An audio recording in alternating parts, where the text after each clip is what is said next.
किया है। नेता प्रतिपक्ष राहुल गांधी के गंभीर आरोपों के बाद कांग्रेस अब वोट चोरी के मुद्दे पर खुलकर मैदान में है। छत्तीसगढ़ में पार्टी ने वोट चोर गद्दी छोड़ अभियान का ऐलान किया है, जो 3 चरणों में चलेगा। लेकिन इसकी गूंज सिर्फ बस्तर से बिलासपुर तक ही नहीं, बल्कि दिल्ली से लेकर दार्जिलिंग, कश्मीर से केरल तक सुनाई देने वाली है। सवाल है, क्या यह आंदोलन लोकतंत्र बचाने की पहल है या 2029 की तैयारी? देखिए इस पर एक खास रिपोर्ट। भारत में लोकतंत्र की सबसे बड़ी ताकत जनता का वोट, और अगर यही वोट चोरी हो जाए तो लोकतंत्र का असली चेहरा कैसा होगा? देश के अलग अलग राज्यों से आए हालिया चुनावी शिकायतों के बाद एक बार फिर से ईवीएम की पारदर्शिता, वोटर लिस्ट में गड़बड़ी और बूथ कैप्चरिंग पर सवाल खड़े कर दिए हैं। राजस्थान, मध्य प्रदेश, झारखंड, उत्तर प्रदेश, पश्चिम बंगाल, लगभग हर चुनावी मैदान में कभी घोस्ट वोटिंग तो कभी फर्जी पहचान के आरोप लगते रहे हैं। इलेक्शन कमीशन का दावा है कि सिस्टम पूरी तरह सुरक्षित है, लेकिन विपक्ष का आरोप है कि चुनावी प्रक्रिया में गड़बड़ियां सुनियोजित तरीके से की जा रही हैं। सोशल मीडिया पर भी कई वीडियो वायरल हैं जिनमें चुनाव ड्यूटी में लगे अधिकारी खुद गड़बड़ी करते दिख रहे हैं और पुलिस मुख्य दर्शक बनी हुई है। विशेषज्ञों का कहना है कि अगर वोट चोरी का ये पैटर्न जारी रहा तो आने वाले चुनावी नतीजे जनता की असली राय को नहीं दर्शाएंगे। कांग्रेस का कहना है कि ये सिर्फ राजनीतिक रैली नहीं बल्कि जन जागरण है। डीजीसी के साफ निर्देश है कि कैंडल मार्च में आम जनता, छात्रों, महिला समूहों और युवकों की बड़ी भागीदारी है। पार्टी का मकसद है गांव-गांव, शहर-शहर ये संदेश पहुंचाना कि वोट चोरी लोकतंत्र पर सीधा हमला है। छत्तीसगढ़ में भी वोट चोरी और चुनावी गड़बड़ियों के मामले चिंता बढ़ा रहे हैं। 2023 विधानसभा चुनावों के दौरान रायपुर, दुर्ग और कोरबा से रिपोर्ट आई कि वोटर लिस्ट में हजारों ऐसे नाम जोड़े गए जो इलाके में रहते ही नहीं। कई जगह बूथ के भीतर फर्जी पहचान पत्र के जरिए वोट डालने के आरोप लगे। राजनांदगांव जिले में महिलाओं ने आरोप लगाया कि उनके वोट पहले ही किसी और ने डाल दिए और जब वो वोटिंग सेंटर पहुंची तो उन्हें वोट हो चुका बताकर वापस भेज दिया गया। सत्ता पक्ष का कहना है कि ये सब विपक्ष का राजनीति ड्रामा है, जबकि विपक्ष का दावा है कि लोकतंत्र के खिलाफ सबसे बड़ा अपराध है। कांग्रेस अब 14 अगस्त से 15 अक्टूबर तक 3 चरणों में आंदोलन चलाने जा रही है। पहला चरण 15 अगस्त जब जिला मुख्यालय में कैंडल मार्च निकाला जाएगा। दूसरा चरण गांव-गांव जन संवाद अभियान और तीसरा चरण प्रदेश व्यापी धरना, जिसमें वोट चोरी के हर मामले की चार्जशीट जनता के सामने रखी जाएगी। 22 अगस्त से 7 सितंबर तक इस आंदोलन का दूसरा चरण चलेगा। राजधानी रायपुर समेत प्रमुख शहरों दुर्ग, कोरबा, राजनांदगांव, रायगढ़, महासमुंद में वोट चोर गद्दी छोड़ नारे के साथ राज्य स्तरीय रैलियां होंगी। नेतृत्व करेंगे राष्ट्रीय और प्रदेश स्तरीय बड़े नेता और हर रैली में जिले दर जिले में भीड़ जुटाने का टारगेट है। वोट चोरी केवल एक राजनीतिक मुद्दा नहीं है, ये लोकतंत्र के अस्तित्व से जुड़ा सवाल है। अगर जनता के मत का सम्मान नहीं होगा तो सरकारें जनता की इच्छा से नहीं बल्कि हेरा फेरी से बनेगी। पूर्व चुनाव आयुक्त SY कुरैशी का कहना है कि वोटिंग प्रक्रिया में पारदर्शिता बढ़ाने के लिए वीवीपैट की हर मशीन का मिलान होना जरूरी है। सुप्रीम कोर्ट ने ये भी साफ कहा है कि वोटिंग सिस्टम पर जनता का भरोसा सबसे अहम है और चुनाव आयोग को इस भरोसे को बनाए रखने के लिए कठोर कदम उठाने होंगे।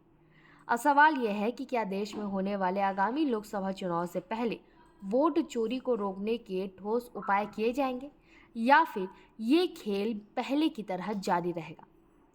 जनता की अदालत में इस सवाल का जवाब आने वाले महीनों में तय होगा।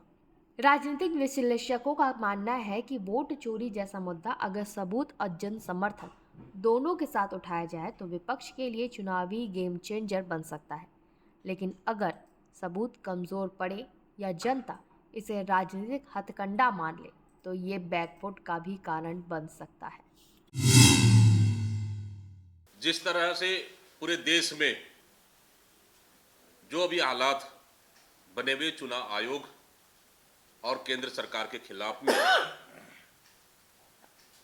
हमारे नेता प्रतिपक्ष माननीय राहुल गांधी जी ने दोनों के गठबंधन को लेकर देश की जनता के सामने बेनकाब कर दिए हैं और मतदाता सूची में हेराफेरी प्रदर्शन करना है। इसी के तहत हमारे छत्तीसगढ़ में भी 14 अगस्त आने की कल एक विशाल वोट चोर गद्दी छोड़ कैंडल मार्च निकाला जाएगा। यह कैंडल मार्च शाम को सभी जिला मुख्यालयों में कैंडल मार्च के माध्यम से निकाला जाएगा और आम जनता के बीच में पहुंचेंगे और चुनाव आयोग और केंद्र सरकार की गठजोड़ को लेकर विरोध प्रदर्शन करेंगे 14 अगस्त यानी कि कल। उसी तरह से 22 अगस्त लेकर 7 सितंबर तक वोट चोर गद्दी छोड़ एक राज्य स्तरीय रैली का आयोजन किया जाएगा। तो इसके लिए भी लगभग कांग्रेस पार्टी ने निर्देशित किया है और इसके लिए भी प्रदेश कांग्रेस कमेटी बहुत जल्द ही रणनीति बनाएगी। और इसी तरह से तीसरा प्रदर्शन 15 सितंबर से लेकर 15 अक्टूबर तक राष्ट्रव्यापी हस्ताक्षर अभियान चलाया जाएगा, जहां पूरे देश में लगभग 5 करोड़ से अधिक हस्ताक्षर एकत्रित कर चुनाव आयोग और महामहिम राष्ट्रपति को सौंपने की तैयारी भारतीय कांग्रेस पार्टी कर रही है। इस तरह से 3 प्रोग्राम कांग्रेस पार्टी की ओर से आया है और इसके लिए प्रदेश कांग्रेस कमेटी ने सभी जिला मुख्यालयों को, सभी जिला कांग्रेसों को निर्देशित जारी कर दिया है और वो अपनी अपनी तैयारियां कर रहे हैं। 14 तारीख को और 22 तारीख से लेकर 7 सितंबर को और 15 सितंबर से लेकर 15 अक्टूबर तक, इस तरह से 3 कार्यक्रम एआईसीसी से आया है और इसकी तैयारियां प्रदेश कांग्रेस कमेटी जोरों पर कर रही है। तो 14 अगस्त से 15 अक्टूबर तक छत्तीसगढ़ से दिल्ली तक कांग्रेस का वोट चोर गद्दी छोड़ अभियान चलेगा। इसमें कैंडल मार्च से लेकर रैलियों और हस्ताक्षर अभियान तक सब होगा। लेकिन असली सवाल वही, क्या ये आंदोलन वोट चोरी रोकने का मजबूत कदम बनेगा या फिर चुनावी राजनीति का एक और नारा? जवाब आने वाले 2 महीनों में देश की सड़कों पर लिखा जाएगा। फिलहाल के लिए इतना ही। आगे के अपडेट्स के लिए देखते रहिए निशानेबाज.com।